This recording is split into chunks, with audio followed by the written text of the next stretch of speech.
On the California real estate exam, you must have a deep understanding of what constitutes a material fact.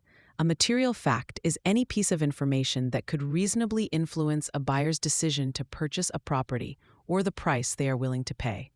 This goes beyond just physical defects. For instance, if a seller knows their neighbor operates a loud, unpermitted auto repair business in their garage every weekend, that is a material fact that must be disclosed because it affects the desirability of the property. The exam will test this with scenario questions, asking you to identify what must be disclosed from a list of property characteristics and neighborhood issues. A common trap is thinking that only physical problems with the property itself are material. Remember, anything that impacts the property's value or desirability in a significant way needs to be on the table. A specific and frequently tested type of material fact in California involves a death on the property.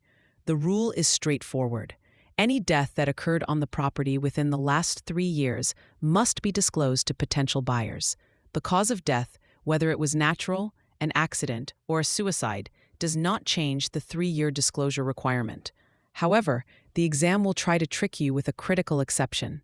Under no circumstances should the agent or seller disclose that a prior occupant died from AIDS-related complications, as this is a protected class under fair housing laws.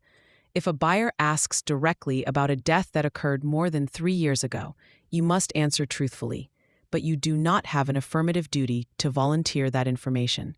This leads to the concept of stigmatized property, which is a property that buyers might find undesirable for non-physical reasons, such as it being the site of a murder, a major crime, or even alleged paranormal activity. In California, the 3-year rule for death disclosure covers most of these situations. Be careful with questions that blur the lines. For example, a widely publicized murder-suicide that happened 4 years ago does not require affirmative disclosure. But it has certainly stigmatized the property and could affect its value.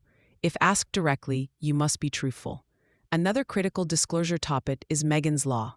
The exam will test your understanding of an agent-specific duty. Your responsibility is not to research the neighborhood for registered sex offenders. Your only duty is to provide the buyer with a written notice pointing them to the public database where they can conduct their own search. An exam question might present a scenario where a buyer asks you if any sex offenders live nearby.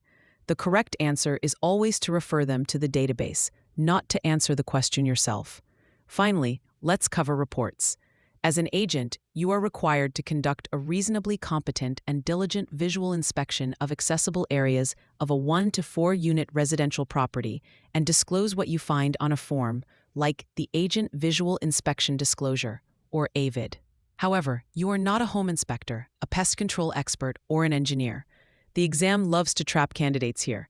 If you receive a pest report, a home inspection report, or a sewer scope video, your job is to deliver it to your client and strongly recommend they consult with qualified professionals to interpret the findings. You must never give your own opinion on the severity of a crack in the foundation or what a spot on the ceiling might be. A great mental shortcut to remember is disclose what you see, refer the expertise. This simple phrase will help you correctly answer questions about your duty to inspect versus your duty to recommend experts. Never guess or offer an opinion outside your expertise. Always verify information and refer your client to the proper professional. For free practice questions, AI-powered explanations, and more exam prep tools, visit openexamprep.com. That's openexamprep, all one word, .com.